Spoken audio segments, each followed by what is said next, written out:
They've all had their chit chat about that because the guy that designed the gutter cooler eventually did that. He spent time with that. He was a surfer. He was involved in Surfrider Foundation, and I mean, he was all in for going around with these guys, you know, and chit chatting it up, and they liked it. They liked what he did. It was simple. It was cheap, and they put him out front of City Hall sometimes too. And then that became a distraction to his day job, and he ended up giving it to Faith as an opportunity for this business, which is golden. This is the way people need to act. That's a paying it forward. For him to hand that over to her like that was a wonderful thing for the industry and protecting the environment. Anyway, so secondary containment can be so simple. You know, you don't want things to clog up your system, so you're gonna do the trash detail first. You're gonna set up that reclaim system and place, you know, the component parts that you're using, whether it's a vacuum berm or the puddle sucker or a vacuum boom or the scupper or whatever, and you're gonna suck up that wash water. And the automatic pump out is gonna pump the water in the direction that you have the agreement with the property manager. And there's your contract, okay? So making sure that that's all working, get your ear protection on to protect your ears. You're doing so good with protecting the environment, you gotta protect your ears too, and your eyes, and your feet. You gotta have your safety gear. So start the pressure and run it, okay? When somebody gets a break, they need to go check the reclaim system, make sure that the generator that runs the pump outs isn't about to run out of gas. I mean, have a program. That's what this is about. BMPs are about having a definitive program that checks and ensures that mistakes and problems cannot happen.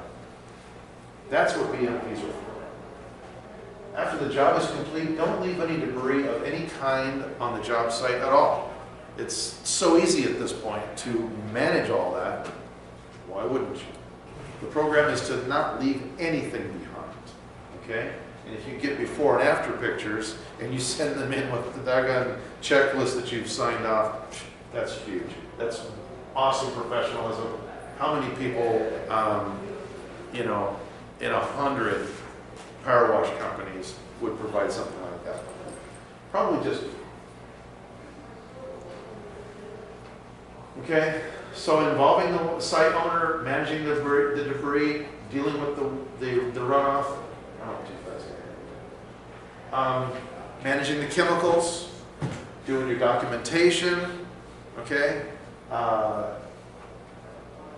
Having a program is what makes these guys happy and keeps you in a sustainable relationship with your job site. You are a pollution relocation specialist. Act that way and behave that way, work that way, and manage that in every way.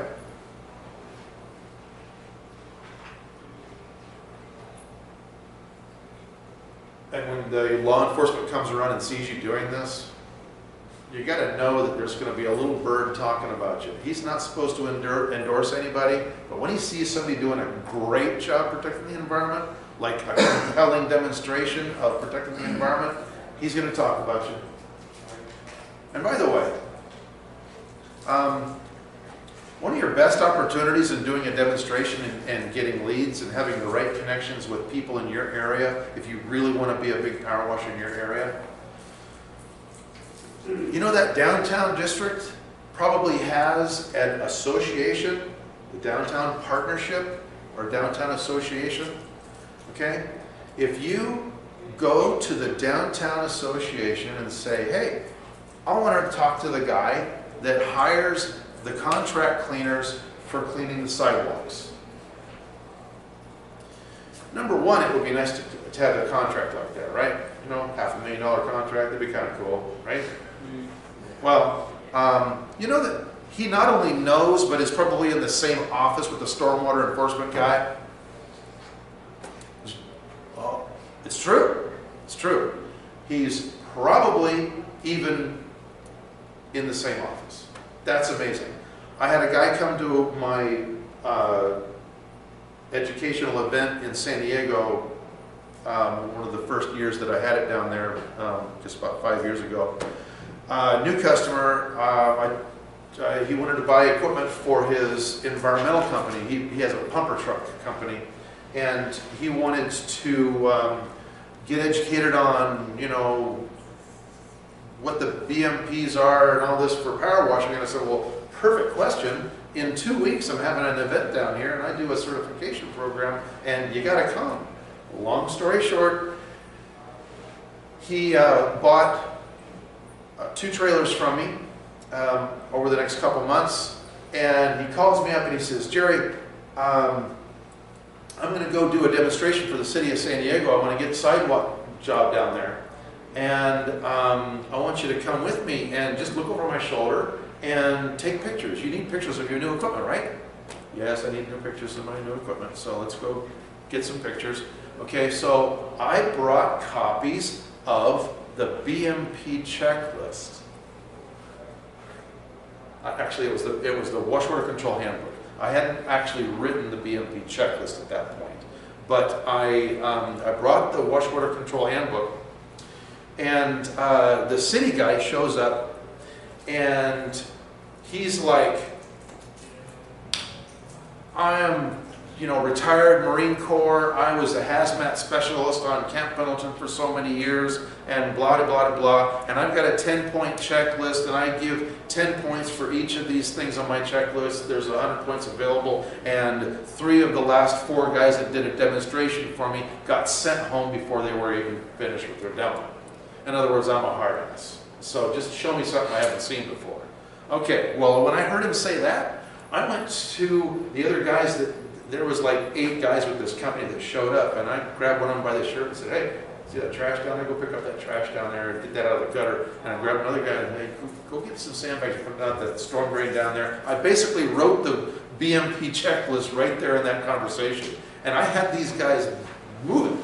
And I saw an extra shop vac sitting up on the back of the truck. I said, hey, look at that shop vac over there. You set it down on the ground. So it's like a backup, you know, just in case, who knows. Because I'm trying to envision what this guy might have on his checklist. Okay? Okay, long story short, all right, this guy was marking stuff off on his list just as fast as he could write. And then we fired up the vacuuming surface cleaner, and the guy's pushing this thing along, and there's a dry spot 10 feet behind him already, and it's just clean and no overspray and all that. And he fumbled over his phone trying to get that video. We blew this man away. Okay? Okay, so the company ended up with $750,000 worth of contract with the city of San Diego within 12 months to clean sidewalks, and he just started in the pressure washing business. Your best friend is the guy that hires those people, because number one, he'll tell you what's legal in that area for controlling wash water. It's the first thing you want to know. Next thing what you want to know is whether you can get contracts with him, and how hard is that? So don't be afraid to talk to the people that hire the contract cleaners for cleaning the front steps of City Hall, because whatever they can do, you can do. That's the technicality. They can't enforce laws that they're not abiding by. But the guy that hires these people, that works in the same office with the stormwater enforcement guy, there's your dream come true for knowing everything you need to know about controlling wash water in that city. Just trying to help out here. Okay? Make it a sustainable relationship with profit. Does he still have a contract? Do you know? I don't know. I don't know. He turned out to be a little bit bipolar. I was down there. I remember when he bought those trailers.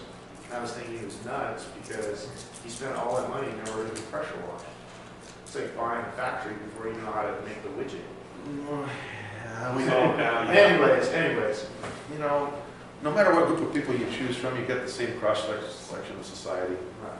You know, not all power washers will come to an event like this. Right. Not all power washers want to be educated. Not all power washers know how to manage a business. You know, an entrepreneur has to wear like, what is it, 7 hats, as we say, and nobody's good at all of them. I know. I know. Okay. Any questions or comments so far? How am I doing on time?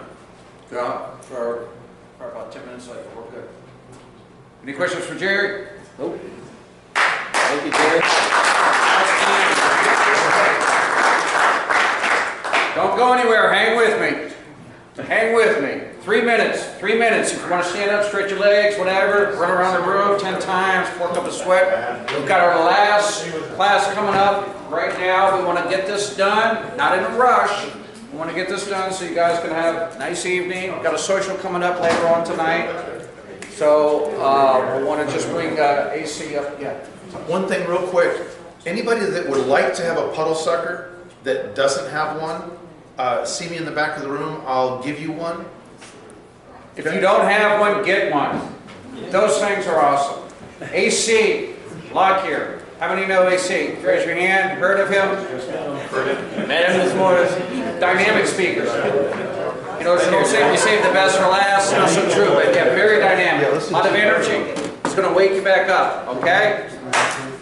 So as soon as AC, as soon as you set up, rock and roll, okay?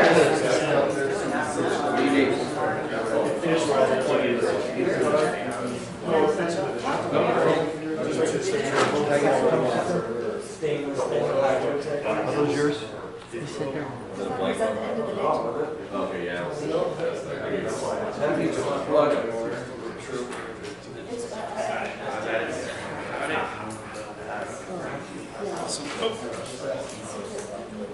I gotta go get my adapter. My HDMI adapter.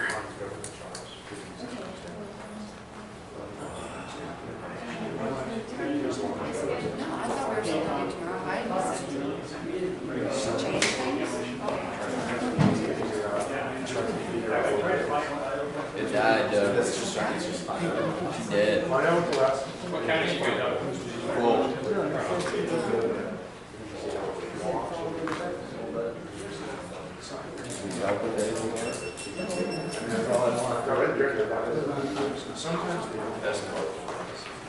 Okay, AC. We'll be up in a minute. One more, Jerry.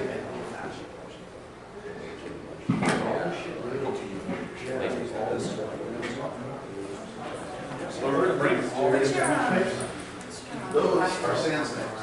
What is the class name? Just how to turn environmental law into a sales manager.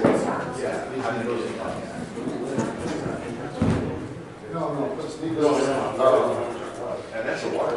Finding the pony. It's called Finding the Pony in the Finding Pile. the pony. Did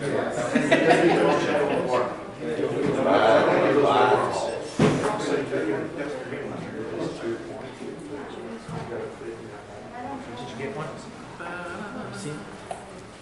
You got.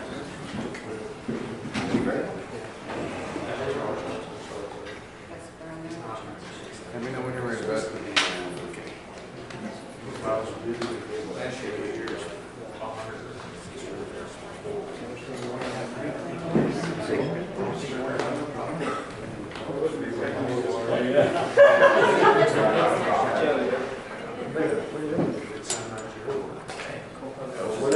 I'm ready if you want to round them all back. Let me harness these people in.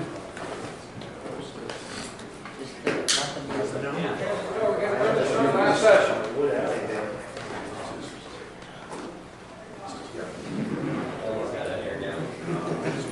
Okay, AC Lockyer, using environmental law to win. It's the last session of the day. Like I mentioned before, AC, very dynamic speaker. Pay attention, you're going to learn a lot. AC? Thanks, bro.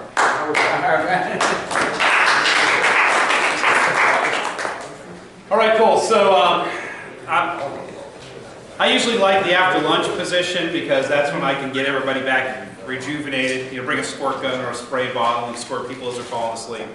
But today I get the anchor position. So this has been an incredible day, and I want to tell you why. So many people look at what's going on in environmental law and some of the regulations and the Clean Water Act and everything as a negative thing. It's an oppressive thing, and it's not. We got to have one of the people who work every day in environmental law that's a regulator tell us that, what they're looking for in companies that are complying with the law. And it's not that hard. I was talking to some people in the back. I was saying, man, sometimes we're just our own worst enemies. We get all worked up about these problems and all. So this talk is, I'm Mr. Bright Sunshine. I'm always the glass is half full, just very, very optimistic person. So I'm always looking for a way to just turn stuff into wins. This talk is how to take this environmental law, these environmental concerns, and turn them into wins on the scoreboard. Does everybody know what a win on the scoreboard is in this industry? What is it? Dollars. Money. Right? Money. Okay? All right, so let's jump into this thing. You have to make adjustments to win. The reality is that if you guys have been following the Florida Gators the past couple of years, last year they had Will Musgraves as a coach, and they sucked the goose egg last year. This year they're doing much better. They've got pretty much the same players, the same talent, and that's really something I've noticed in any professional sports, especially team sports. A lot of these colleges go out and do some great recruiting and try to find all these great players, but really when you look at all the colleges out there, or even the NFL, they're all pretty equal as far as talent's concerned. There may be a few key players out there that you could point out and say, yeah, but so-and-so is such a better quarterback. But I guarantee you this other team's going to have a great running back. The talent level is pretty much the same. It's the coaching that makes a big difference. And a lot of that is the perception. So we know the difference between last year's Gators and this year's Gators isn't because the talent changed. It's because the leadership changed. It's because the coaching changed. It's the attitude of the players. It's the I can win spirit. Okay, back when I coached football, I did the JV squad for the high school that I was a coach at. My primary duty was to build a football team so that the varsity team walked out onto that field with 50 players, and the other team would go, ooh, they got 50 players. They're going to gas us to death. Because we had like 70 players in the JV, and we were a school of only maybe about 1,200 kids. So it was about building that team. And when we would have a season, we'd have a 500 season. We'd win about half our games, we'd lose about half our games out of the JV level. Okay? But the kids loved playing football. Did we have any superstars? No. It's about leadership, it's about coaching, it's about getting people thrilled about what they're doing. Win, lose, or draw. Okay? And when you take those shackles off of disparity and negativity, wins start to happen for you. Okay? So change is the only consistent in life. Change will always happen. How many of y'all have already experienced that? Okay? Our last president ran on the thing of change. I'm like, duh. Well, yeah, everything's going to change. Let's talk about something more tangible. How you deal with change will shape your success. Some people aren't comfortable with change. Is there anybody in here that's not comfortable with change? I mean, change just gives you diarrhea.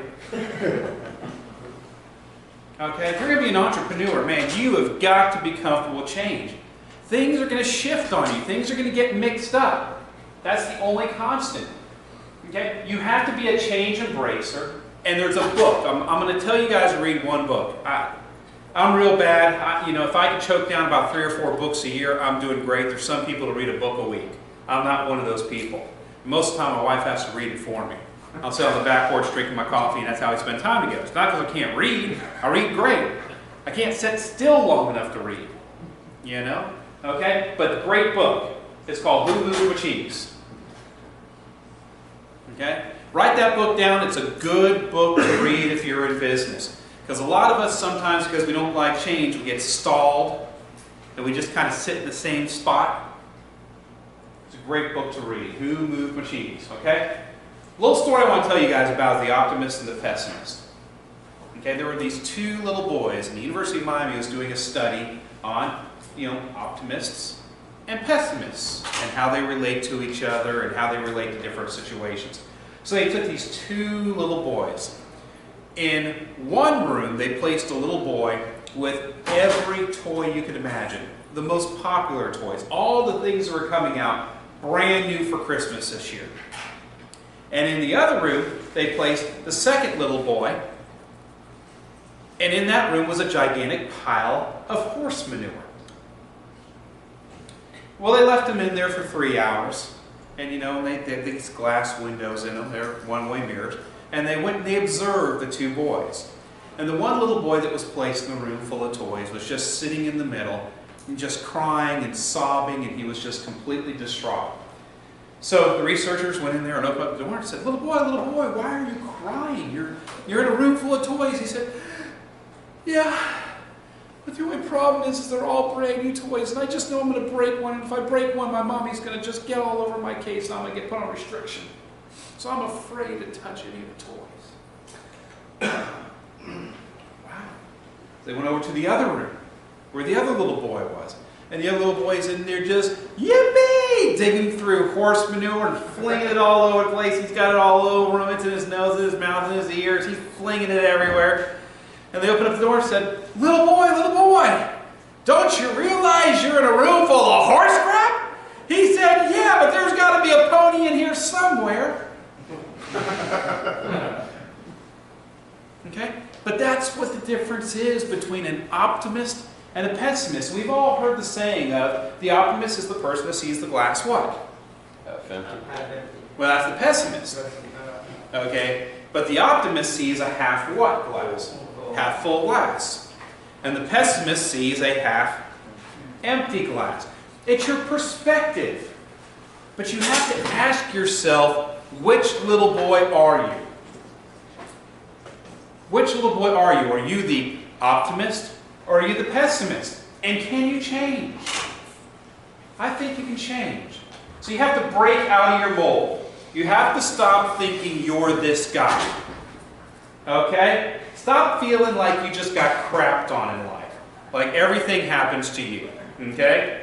Like, you know, everybody's out to get you. You know, the man is trying to put you down. Okay? Environmental law is not created to put you out of business. It's not. We feel that way sometimes.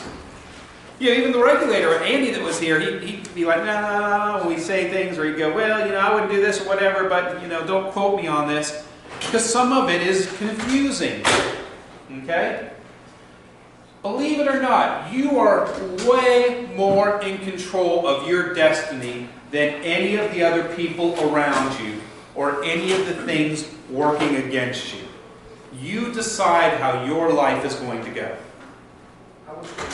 I was just reading on Facebook a story about a lady that was a young mom who got some excruciating pain in her stomach, and she went to the doctor, said it was a kidney stone. Her next day at work, she could hardly walk, she could hardly move. She started noticing her toes were turning blue and her fingertips were turning blue. So she went to the urgent care center. They said, oh, you got to go to the hospital. Looks like you're getting septic. She went to the hospital. Well, long story short and everything else, she had a kidney stone that was too big to pass. Her body went septic. She ended up getting gangrene in her fingertips and in her legs. And she lost both legs below the knee and both of her hands. And she's a 27-year-old mom. Okay? I read that and I go, the crap I've had to go through in my life wouldn't even fill a thimble compared to what this young woman went through as a 27-year-old mother with a 4-year-old and a 2-year-old child. It's perspective. And she's happy to be alive. Looks forward to every day. I just read it just now on Facebook. Incredible story. You've got to break out of the mold of, oh, you know, this government regulation is just, ugh. It's a game we got to learn to play, and we're going to be good at it. Right? Okay.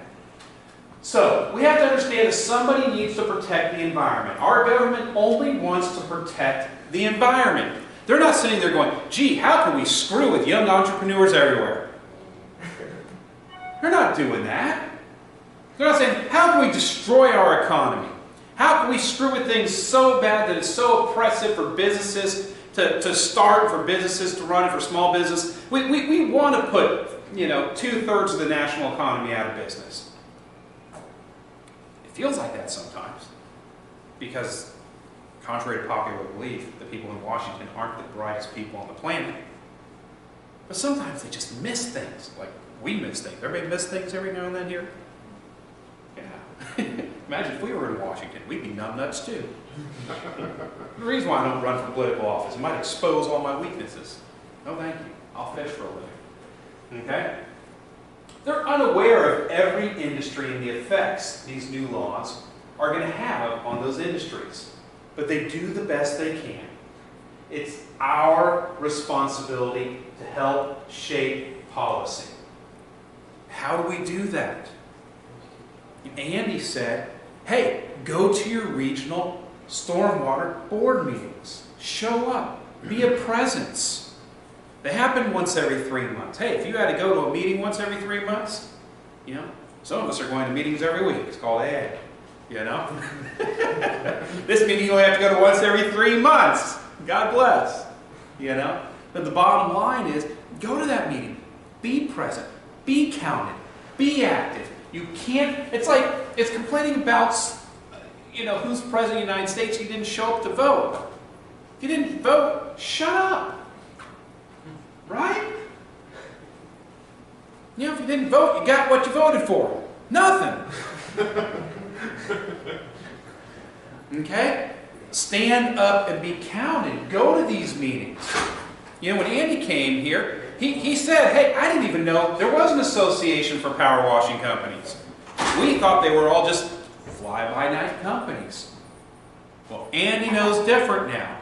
It's one more advocate, right? Right. It's one more advocate. How do we get to 100 advocates nationwide? How do we get to 1,000 advocates nationwide? Meet them all. You know, it's like we say at church. You know, we wouldn't be able to build buildings big enough if everybody just brought one person to church every year. How hard is that? Right?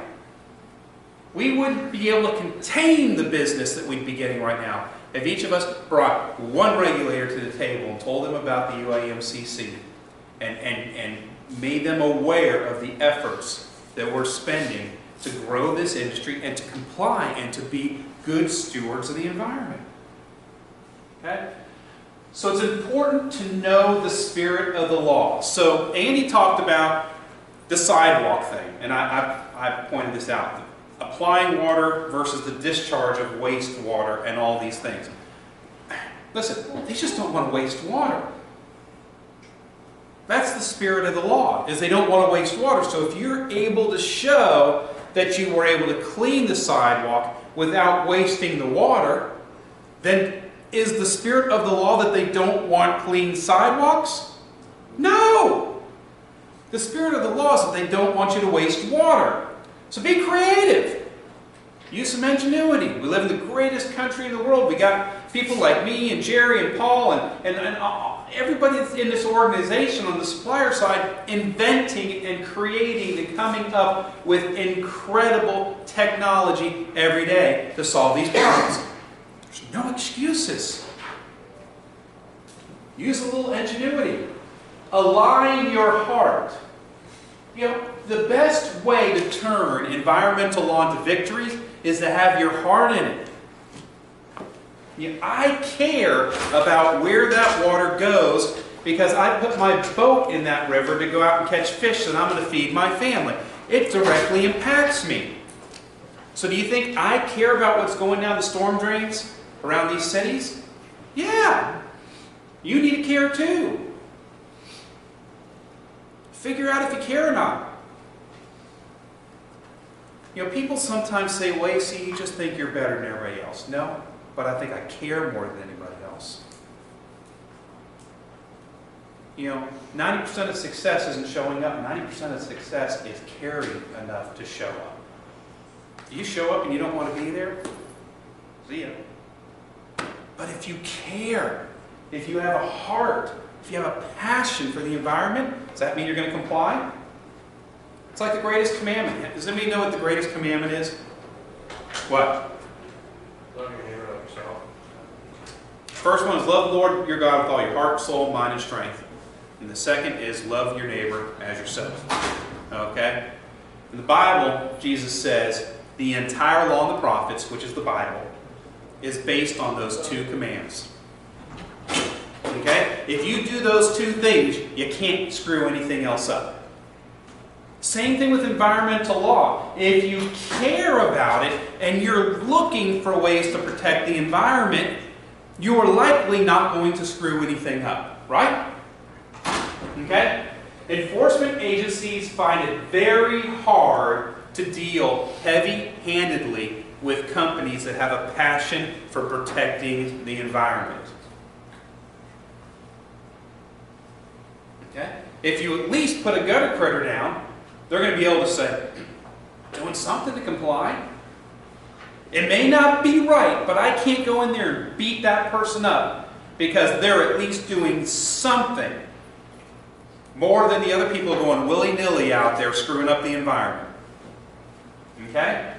Have the attitude of being part of the solution. Now, don't fall asleep on me there. Have the attitude of being part of the solution. It's a great thing about the UAMCC. We are going to be part of the solution. We are going to enable and empower our contractors to be able to go out there and put wins on the board when it comes to environmental law. Okay? Be part of the solution. Here's the biggest thing, and Jerry said it, and Andy said it, and everybody said it. If you follow these things here, who's going to see it? Your customers. They ain't dumb. And if you got dumb customers, get rid of them. You don't need dumb customers. I'll get into that in a minute. Okay? So communicate with the authorities. Put the bat phone up there. I thought that was pretty funny. You attract more bees with honey than vinegar. How many people have heard that before? Okay? Good little what we call Southern colloquialisms. Okay? Kind of like one of my favorites is crap or get off the pot. It's time for you to move. Hey dude, it's time for you to crap or get off the pot. It's little Southern things that we say. You can attract more bees with honey than vinegar. Okay? That means be proactive. Visit your local clean water authorities. Spend time with them. Okay, the biggest reason why I finally got out of high school and graduated was because I would always go on teacher work day. Middle school and high school was one of my little things. I would bring my teachers donuts. If I had a 74 and it needed to be a 76 for me to have a C, do you think that teacher I just gave a donut to was not influenced just a little bit by that piece of pastry? I can tell you it worked. I got out of high school, and I should not have. Okay? Look for exceptions. Does everybody know what an exception is? Andy talked about it a little bit today. Anybody know what an exception is? That is something that's written into the law that accepts you from having to obey or be part of that law. So he was talking about the exception for using water for street cleaning. Another one is, it's here in the Southern California area, something we haven't talked about at all this weekend, is the Air Quality Management District. How many of y'all are under the AQMD? Anybody in Southern California is. That means if you omit a smell that somebody else doesn't like, they can come out and write you a $5,000 ticket. Did y'all know that? Heard about it. Okay. It's real. And then if they come out and they measure the parts per million and everything else, this is the funny thing in California. California's got some great laws, and then they got some stupid laws. Okay? So even if they come out and measure it and everything else, and like, for instance, soft washing is under the janitorial exception, or exemption. Exception. Under the janitorial exception here for the Air Quality Management District is the chemicals and stuff that we use, even though they emit a smell, even though it's above certain parts per million, there's actually written into the law a janitorial exception for cleaning the exteriors of buildings. So we are accepted from the law. But if a preponderance of people, which is more than 8, complain about the smell of the chemicals I'm using on the building, they can fine me $6,000. Kind of silly. Now, I talked to the queen of the Air Quality Management District last year because we were having a problem with this, and she said, you know how many times I've ever seen 8 people complain? And I said, no, when? She said, once, and it was 20 years ago. We have not written a ticket over that in over 20 years. It's on the books. We threaten it every now and then. But in all reality, just like Andy said, in all reality, we're not really, that's not on our radar.